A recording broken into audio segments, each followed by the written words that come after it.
Hello again, everyone. I am back after more than a week off from doing this due to technical difficulties, but I think I have them straightened out for now and for the future. For those of you who watch every video as it's released, you'll notice that I am posting this one before I post episode 13. I haven't actually recorded any narration for episode 13 yet due to those technical difficulties, so that will have to wait at least another day. I did want to get this episode out at the same time as Bob releases his episode 14, just so I get at least one episode out at the same time as him. In this episode, the number of strong units moving into my land continues to increase, and I'm managing to fight them off as well as I can, but at some point I'm going to have to mount a city defense just to keep from losing the game. We do begin this episode in the middle of a turn. It is toward the end of a turn, but we do have a few things to do before we move on to the next one. I'm waiting to give that Theocrat hero Divine Justicars so he can lead his own army. I'm only 4 upgrade points away, and Teal's got a pretty strong army wandering around down here that I'm going to be able to go attack. Not sure if they moved those in the last episode or not, but we didn't notice them until just now. This actually turns out to be a tougher battle than I expected. That Slayer's Doubt kind of hurt, and that big beetle is really high level. I think it's Champion 1. It's at least Champion 1. Since it's immune to Blight, I can't curse it either. I just have to try to curse these goblin evangelists.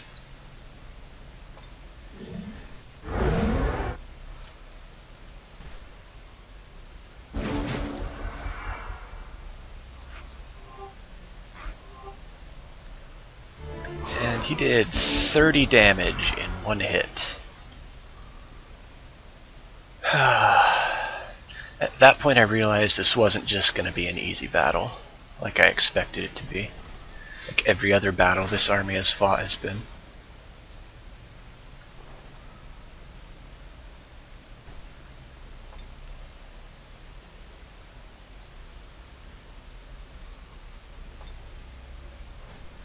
Made sure I turned the priest around so the big beetle doesn't run over and get a flank hit.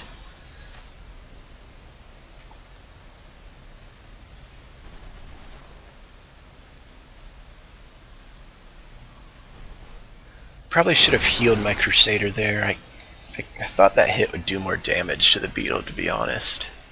Really not doing anything to it. If I was going to attack it with my ranged attack, I should have stayed far enough away to get 3 hits in. And right there, he is able to convert my priest, which is really unfortunate. Makes me rethink my entire plan here.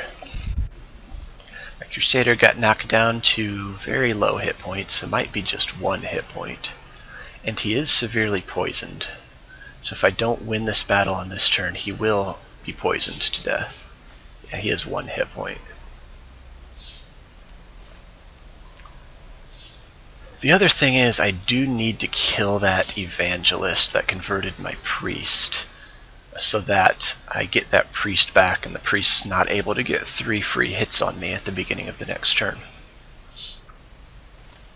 I was fortunate it was the evangelist closest to my units that did get the conversion. That way I don't have to run around the other evangelist to go kill the one that's further away.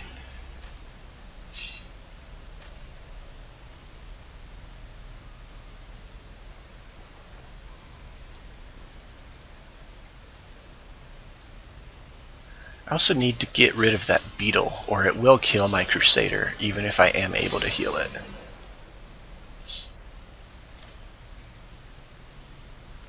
So 2 units that I absolutely have to kill on this turn. I'm just looking around to try to figure out the best way to do that.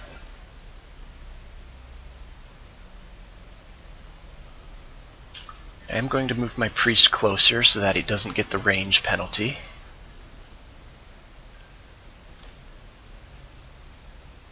I'm not sure if it would have been a flank hit if I had turned the Evangelist around with my Crusader there.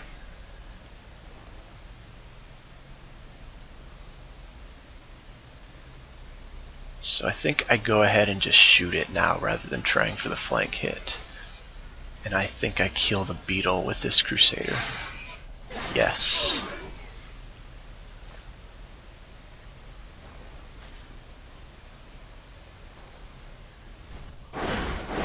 So I am able to do quite a bit of damage with my Priest, which lets me safely kill him with my Crusader.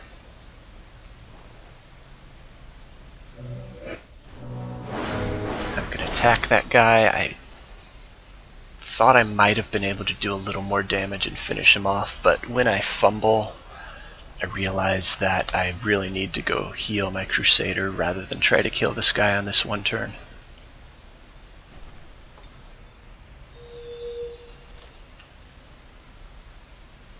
Probably should have run up and hit the Evangelist with my Crusader. With life stealing, I would have stolen more life than I lost when the Evangelist retaliated. But either way, it doesn't matter. I'm able to finish the battle off pretty easily here.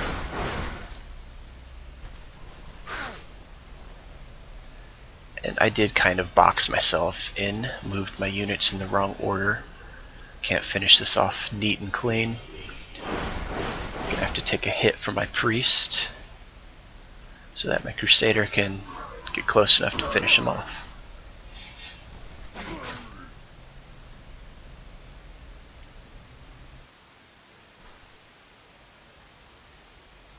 But my army of tier 2s is able to take out some pretty tough tier 3s. It's the kind of thing I'm gonna need to keep doing really until Bob and I knock Orange out of the game and we're able to concentrate our attack on the other two players. Just need to hang on until then. That fairy city up there has been my enemy for a long time, so I am going to run this army up and kill them and also take advantage of that column of champions to get an already highly promoted army an extra promotion.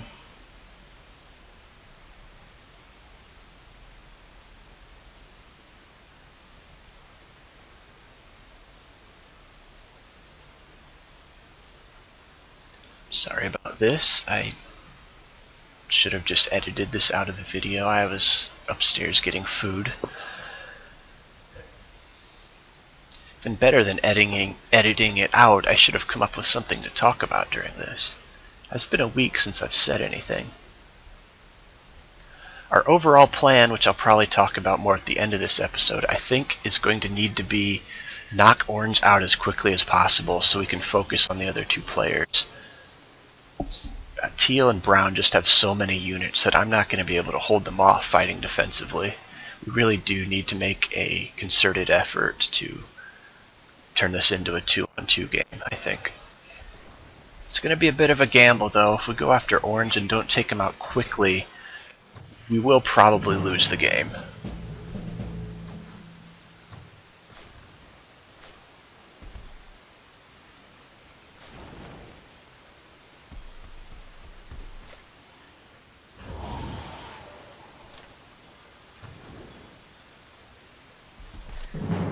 Just going to do some auto combats against these things.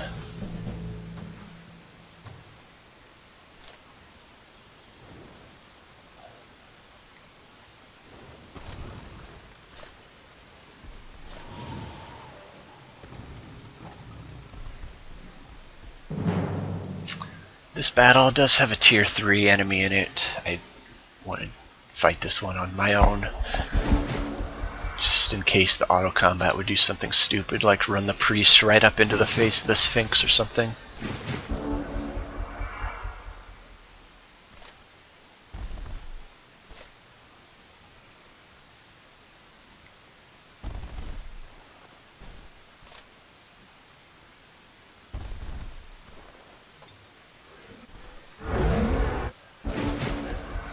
Just gonna curse that guy because why not? There's really no danger in this battle for me as long as I don't make dumb mistakes.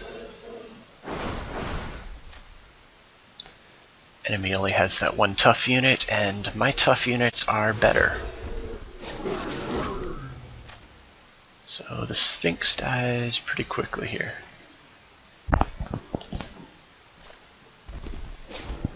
Then with Killing Momentum, I'm able to take out the Saber-Tooth Chariot just as easily. The Cheetah's going to be a jerk, run around and pounce my weak unit. And I'm going to punish him by killing him.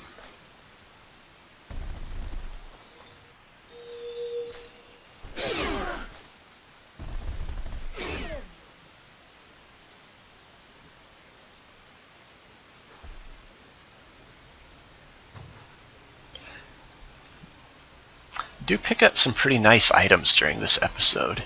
These two are just okay, but the next structure I clear gives items that I think give a total of 6 defense to whichever hero I end up giving them to.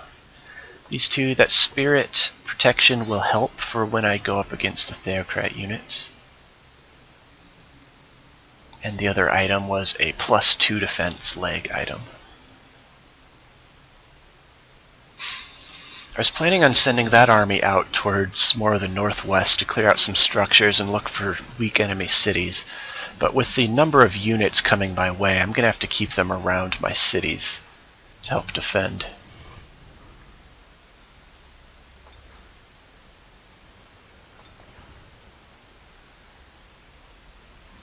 There's Bob's battle. I was looking at which armies of Orange survived. Bob did lose a ton of units, but he at least took out a good chunk of Oranges. And since most of the units Bob lost were replaceable tier 1 types, I think that could have gone a lot worse for him.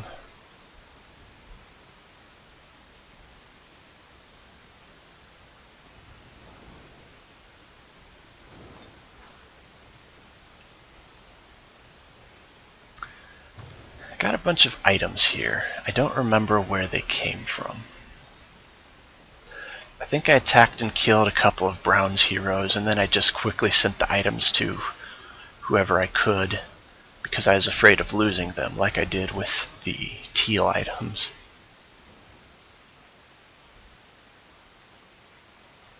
I think that was 2 episodes ago, though, so I barely remember what was happening there.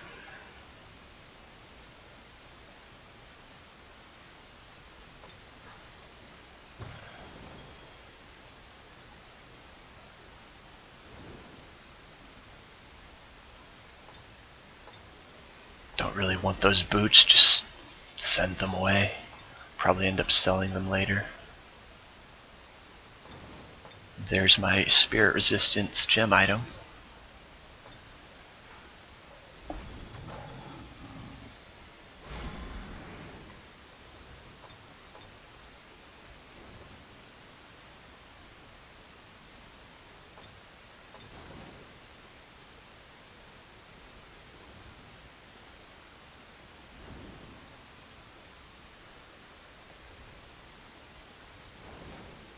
Getting held up here because Bob's starting a battle.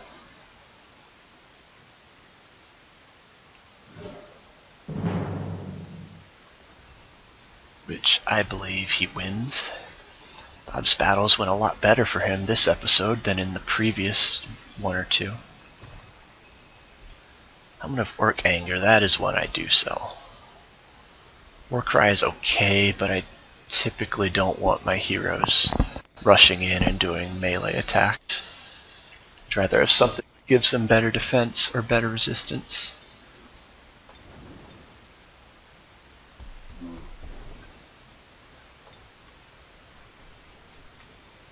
going to drop that so another hero can pick it up. I think all my heroes except my Dreadnought have a longbow by now.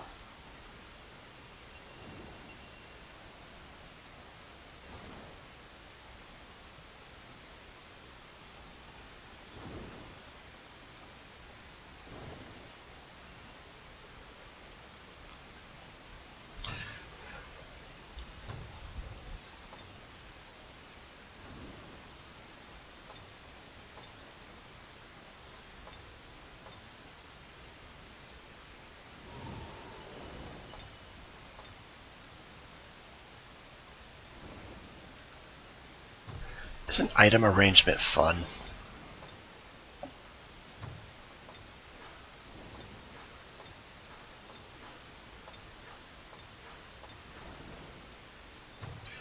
It's a lot more interesting to try to get all your best items with the heroes that can use them the best when you're not up against a time limit.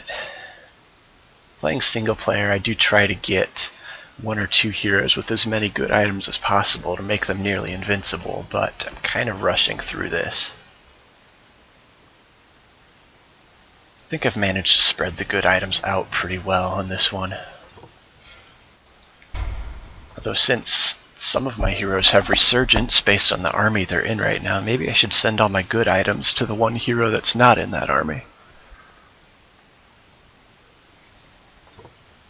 I do want to keep making as many units as I can in these northern cities, since I have seen part of what's coming at them.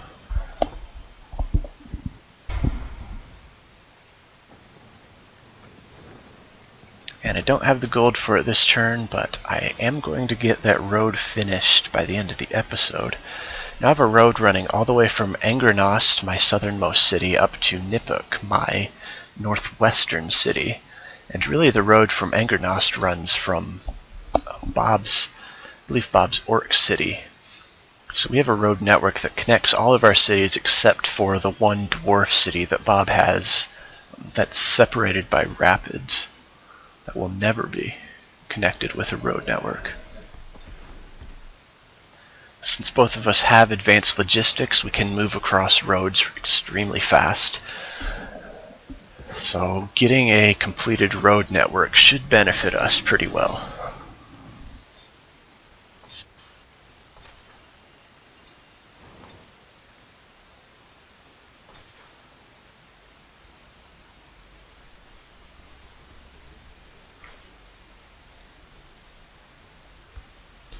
Some kind of tough units in the Fairy City, but nothing I can't handle.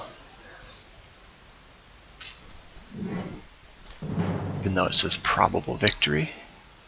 It's probably because those two nymphs could potentially convert my priests, which would cause me problems.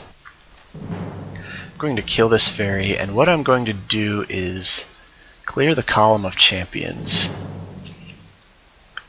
to get the extra promotion first. Then I'm going to go hit the haste berries to get all my movement back. And now, with my extra promotion and my extra movement, I'm going to take out the city and then keep moving west.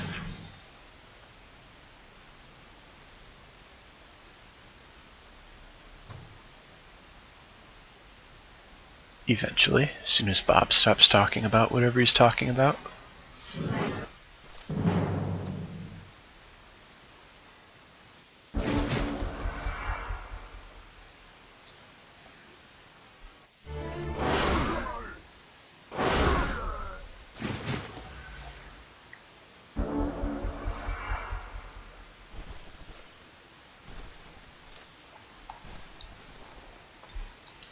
My Crusader's resistance as high as it is, even these usually pretty tough fairies can't do much against me.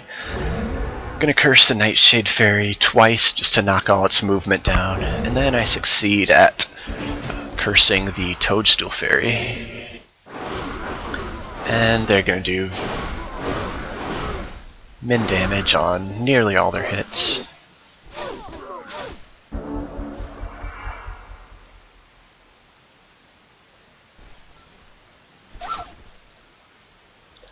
I do want to take the Nightshade Fairy out because it can do a lot of damage sometimes.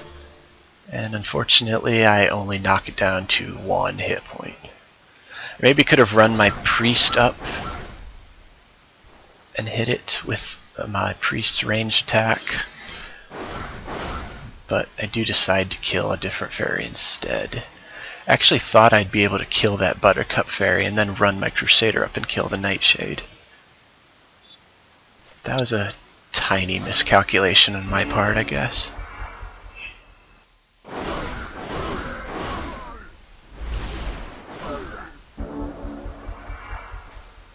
But it doesn't matter in the end. My Crusaders are either Champion 1 or Champion 2. I think all my priests are Champion 2. Got plenty of hit points. They can survive a few attacks from fairies.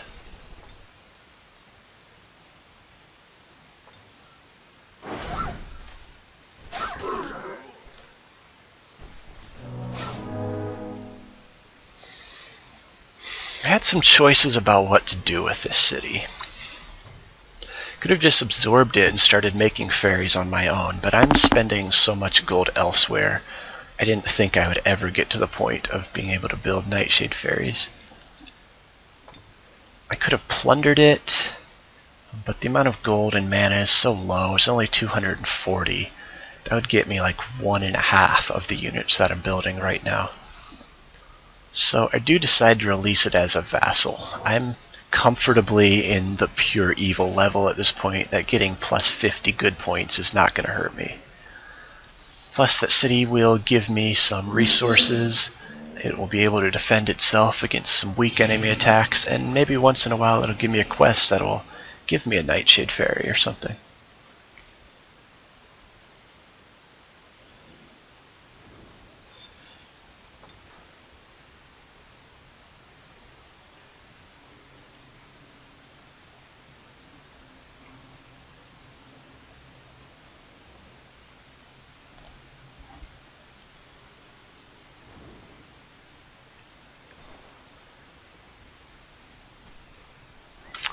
And I am finally able to clear out these ancient ruins that I've been eyeing for the last, 55 turns or so.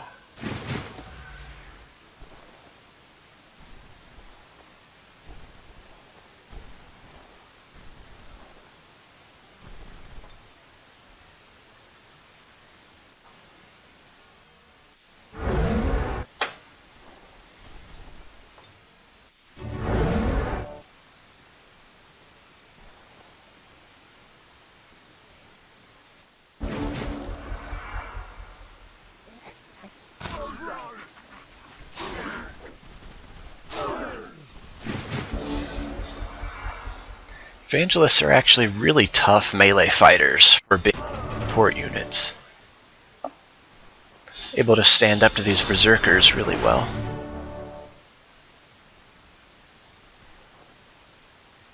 That one took a direct charge hit from 2 berserkers and it still only lost 4 hit points.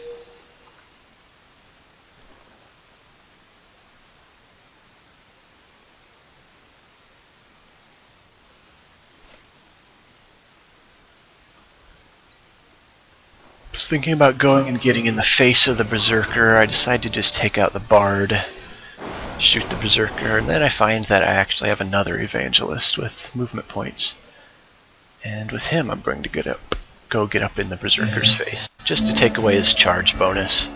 Not a real big deal. You can see I'm actually doing more damage to the berserker with a support unit. It's pretty tough.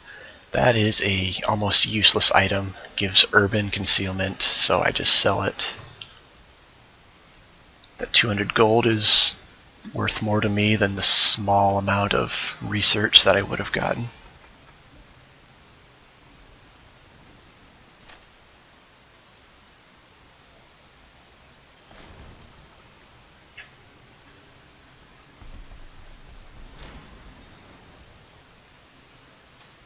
And now that I can see some tough brown units starting to come in, I do decide to send this army back to defend my city.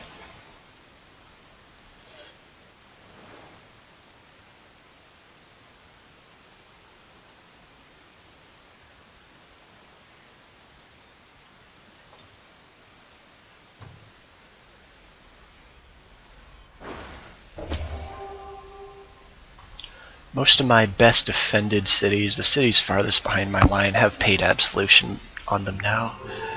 It's getting me a pretty good amount of gold per turn. It gets at least 50.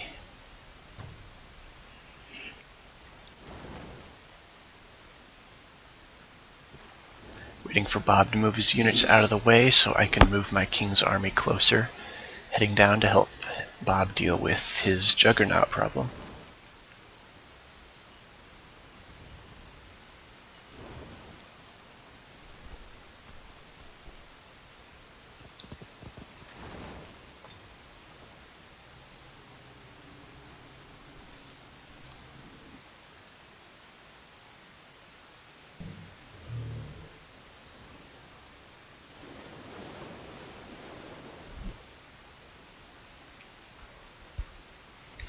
Horns tried to sail a single juggernaut across the water, and Bob was able to pick it off. Bob's about to go fight another army with that feathered serpent in it. If you really enjoy hearing someone talk for 20 minutes about how best to experience farm for his units, you should go check out Bob's video. Because those two battles literally take 20 minutes and neither one is at all difficult for him.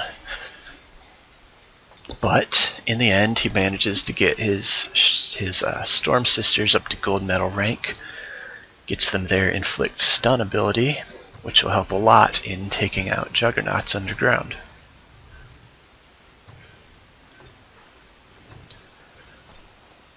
Those are some battles that were necessary and important, but really, really boring to have to sit here and watch.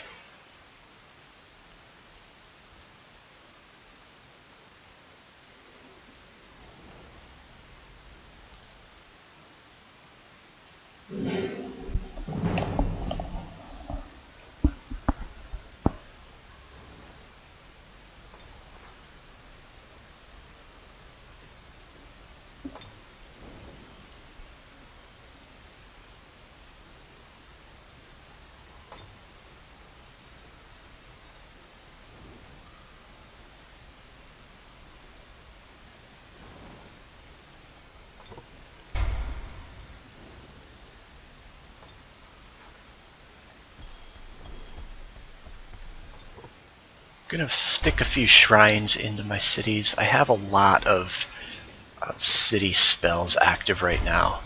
I'm still getting plenty of mana per turn, but that's not going to last long if I don't continue to build mana collecting buildings whenever I get the extra gold.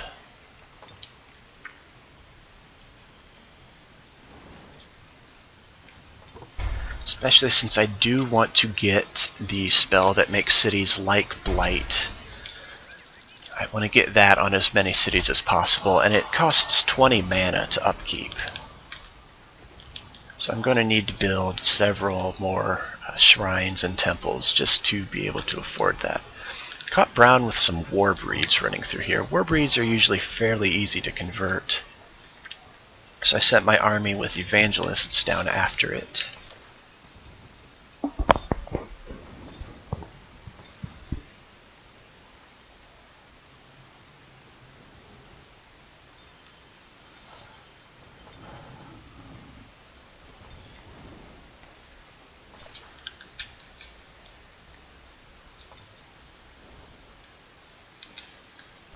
There you can see Teal starting to send armies north.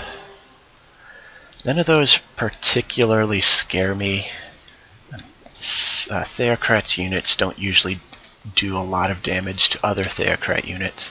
It does have some Orc and Goblin racial units there, but again, nothing scary. It's Brown that really scares me.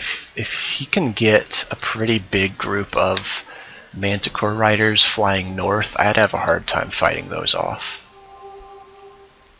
The bulk of my strong units right now are kind of defending the center of the map and going underground with Bob. So if Brown's able to get a huge attack force heading north, it could be problems. The city is fairly easy to defend since they will either have to cross the water or cross the bridge. Might give me opportunities to pick off a few units. Since the AIs don't coordinate their attacks, Teal and Brown will only come at me one at a time.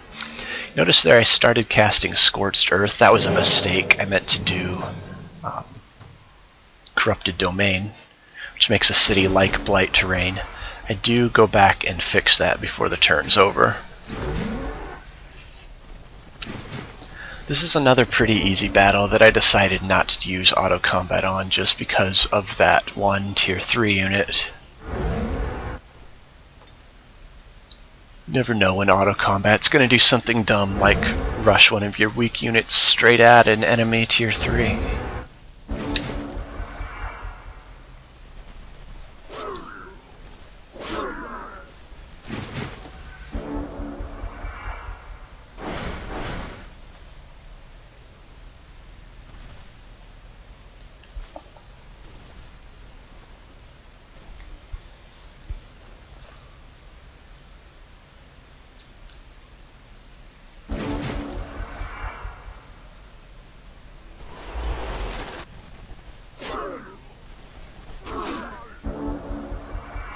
I wasn't paying attention here, didn't notice that I couldn't damage the Ice Queen at first.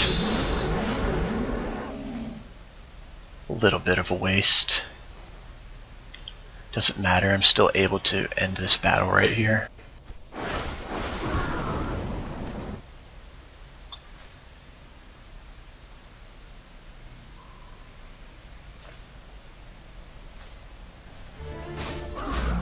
Got more than enough strength to do it, and the critical hit helps a little bit.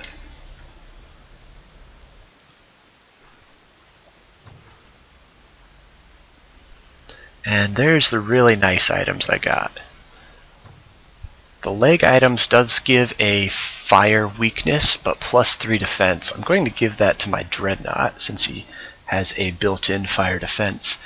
And the torso item, that might have said +2 defense. Either way, that's a ton of defense from such an easy structure to clear. City very lightly defended. I'm just going to go take it.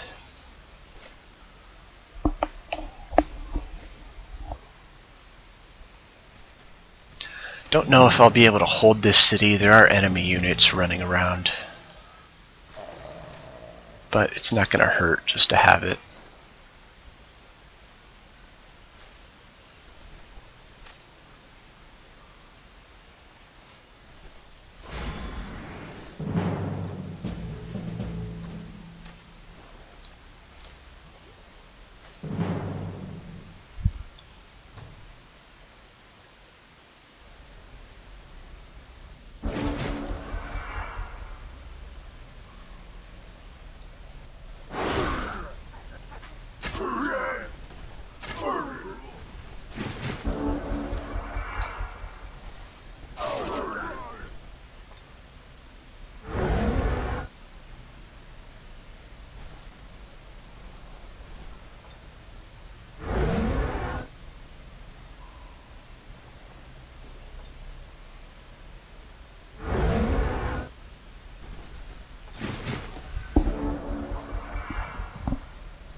Here's some more units that are potentially scary at the beginning of the game. No problem at all for me now.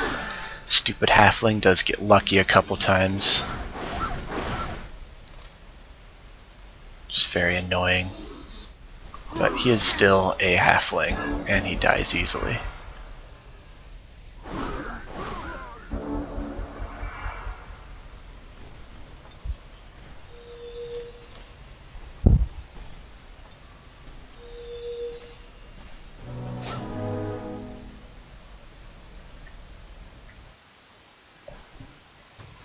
And I get another Toadstool Fairy. Still cannot manage to get a Nightshade Fairy for one of these things. Earlier I did want a Nymph from one of them, but by now I'm pure evil. A Nymph would never stay with me. I'd rather have a Toadstool Fairy than a Nymph at this point. There are a couple Goblin units running around that would go take the city, so I'm going to end my turn right next to the city. I can go clean up those last two Goblin units later.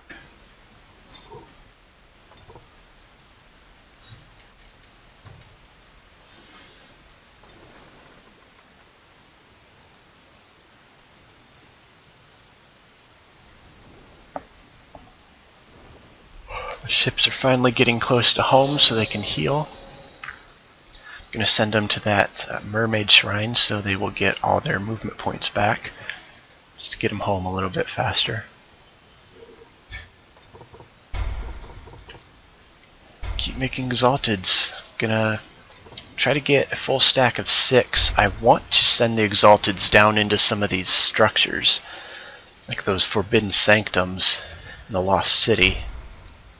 Figure all I have to do is let one Exalted survive, and I will get them all back at the end.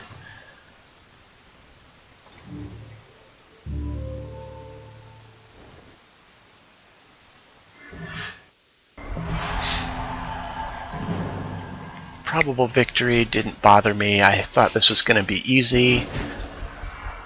That thought didn't last long. You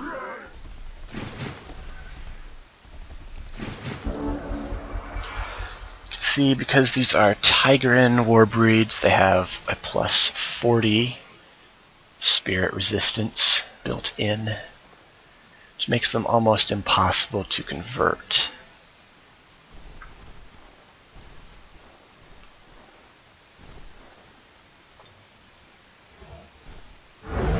Even though I am able to convert one of them, or curse one of them, excuse me, it still does very little to help me convert them.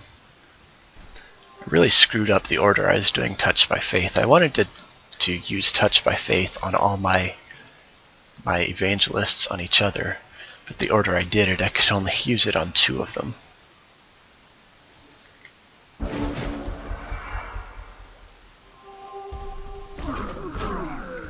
They are going to do quite a bit of damage, but that's to be expected. What's not to be expected is how low my conversion chance was. Only 36% for the one that was cursed, 30% for the ones that were not cursed. They have great morale, they have spirit resistance. Even with the Tigran resistance weakness, it's still a very, very low chance here. I did not know what to do. I could have tried Black Lightning to give them spirit breaking. I could have tried Slayer's Doubt, would have lowered their morale.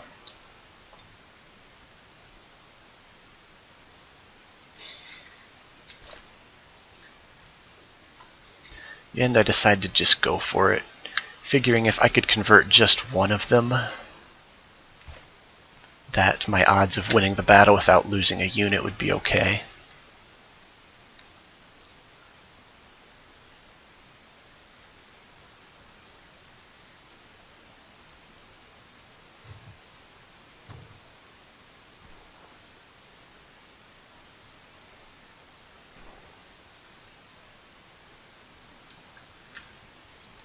So the Evangelists make tough melee fighters, but not going up against a Warbreed. Warbreeds are just too tough for an Evangelist to stand up against.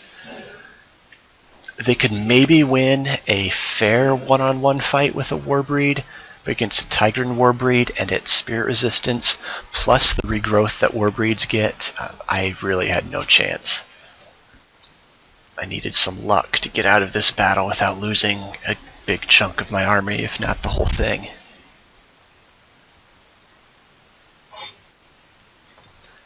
Only 45% chance to break their spirit. I decide not even to try it.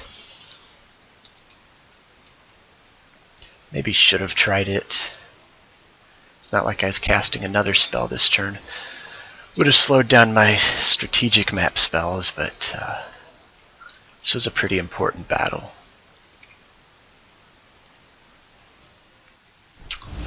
And I fail once. And I failed twice.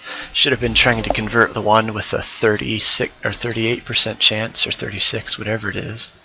It's a mistake going after the one with 30%. Not a big mistake, but a mistake just the same.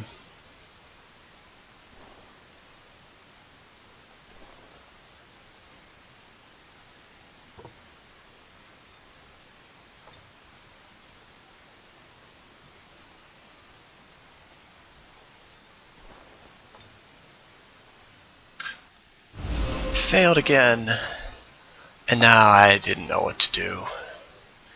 Still don't know if I did the right thing. It works, but I don't know if it's the right thing. I maybe should have just defended with this Evangelist, healed it with the priests, or maybe should have just all-out attacked that Warbreed that was up in its face.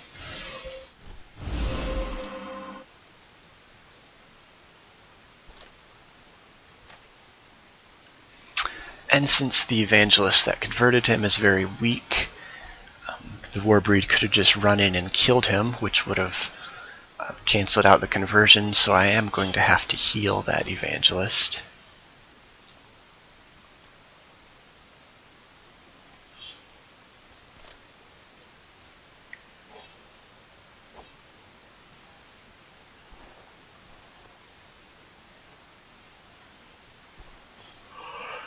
Eventually I figure out that I didn't have much of a choice.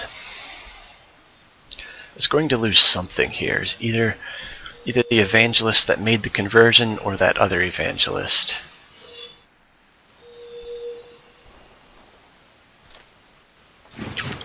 And of course, right away, they dispel the conversion. And this battle gets really ugly in a hurry.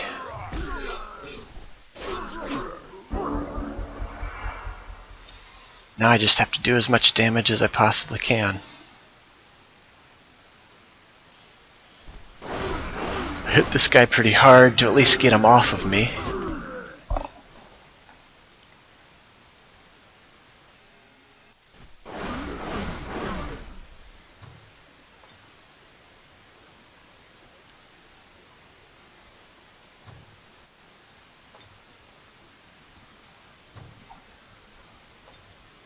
Considering spells, but my odds of Smite succeeding are pretty low, I decide not to spend the points. I was really hoping Slayer's Doubt would fail and take away their movement points.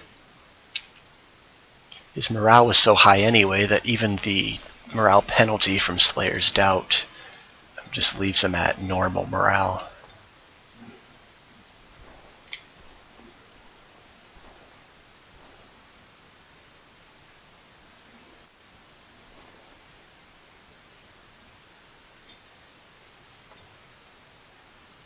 Probably should have just hit that Warbreed with everything I had, instead of healing and defending.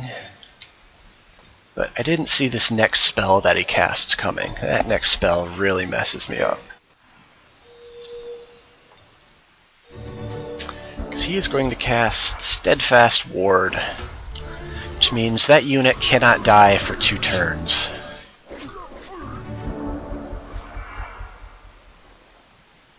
Just have to do the best I can surviving until that wears off.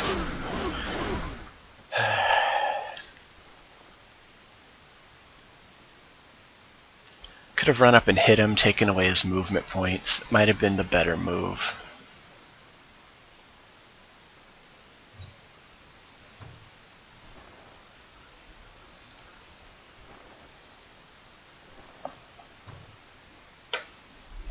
Also considered Purifying Burst to take away his ward. That might have been a better move. Then maybe I could have killed him this turn.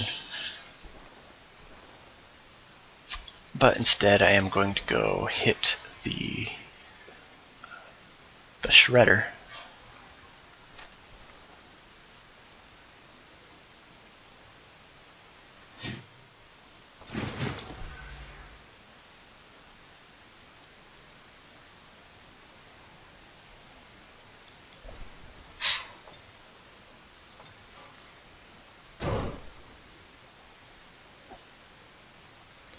I was hoping I'd do enough damage that I killed him at the beginning of the next turn when he tried to run away. Don't remember if that happened. It might actually have happened. Again, low odds of success with the Smite. Decide not to use it.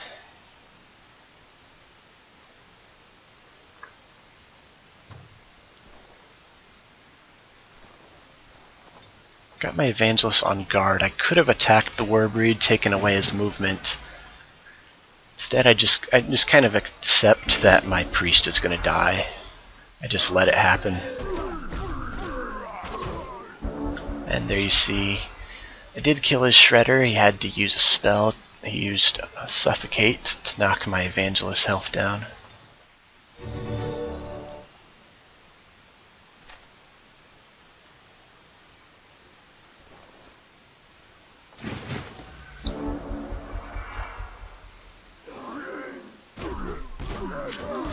Steadfast Ward is worn off, but he is still doing a lot of damage, and he's regrowing his health every turn.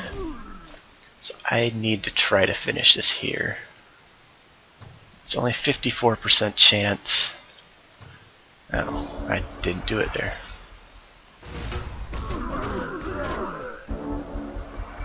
Well, I am going to do it here. I do fortunately succeed. Get out of the battle without losing everything. Pretty tough loss though. Traded 3 tier 3 units for 3 of the enemy's tier 3 units. I really can't trade units like that if I want to win.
And yay, I'm able to finish my road.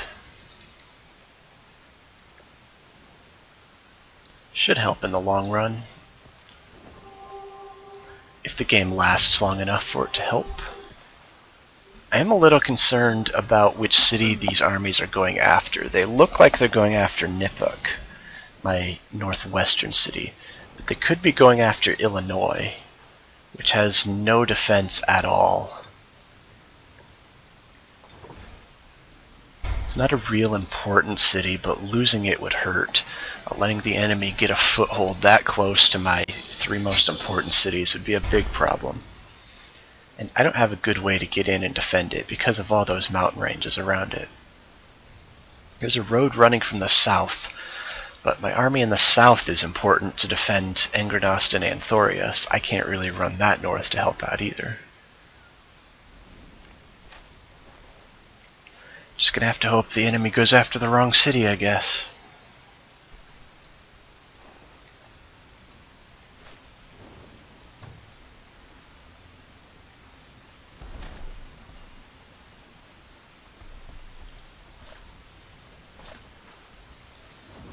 There you can see Brown threatening Anthoria again, which is why I cannot take units away.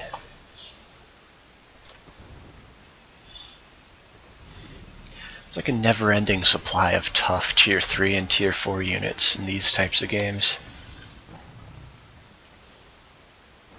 Can't really count on Bob to help because he's dealing with his own problems right now. Which again is why we really need to take Orns out fast so that I can get help from Bob.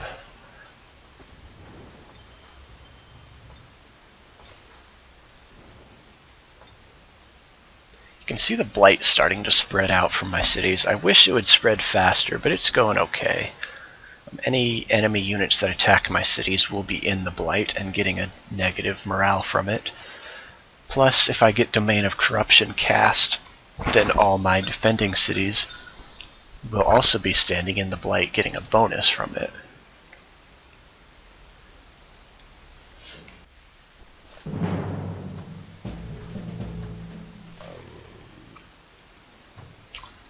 I'm going to run in and clear this tomb. Probable victory is a lie. It's overrating those lost souls. It's going to be a very easy victory.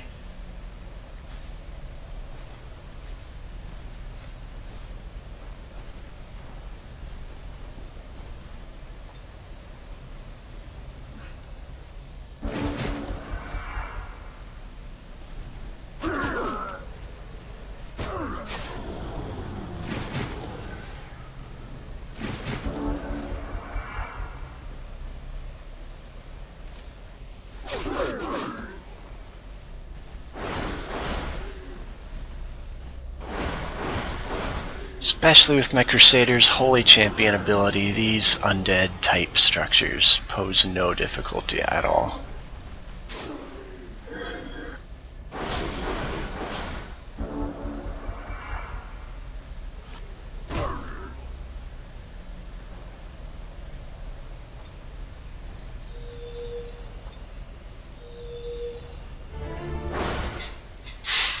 37 damage from an Orc Priest. It's kind of an okay item. I maybe should have sold it. The gold might be more important than an item that does +2 fire damage. Don't really know who needs it, and I don't feel like looking it up.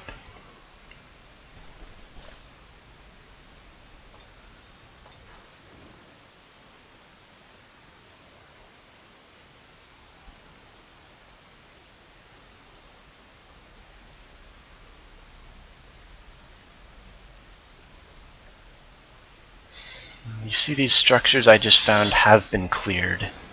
That's how I know I'm getting closer to Teal's land. Fortunately, there aren't any big armies coming through that tunnel yet. Can't go underground because Bob's units are blocking me.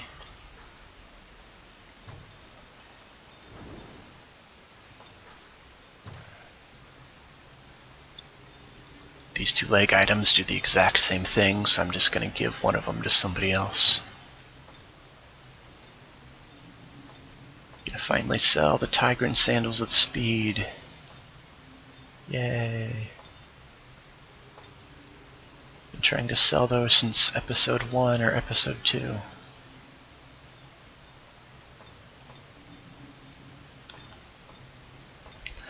And I'm actually getting a leg item for this hero that's better than the one I just picked up, so I'm going to send the other one to my 4th hero.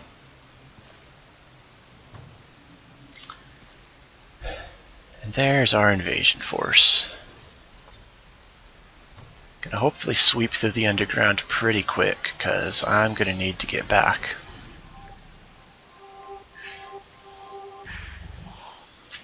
Like I said, most of those units don't really scare me. The Manticore Riders do. And if they decide to go after Illinois and then keep pushing northeast, that would be a really big problem. I could probably run back and defend, but if I move any of my units around, I will lose cities because of it. I just have to hope that they keep smashing their head against our most well-defended cities, like they did against Anthoria a couple episodes ago.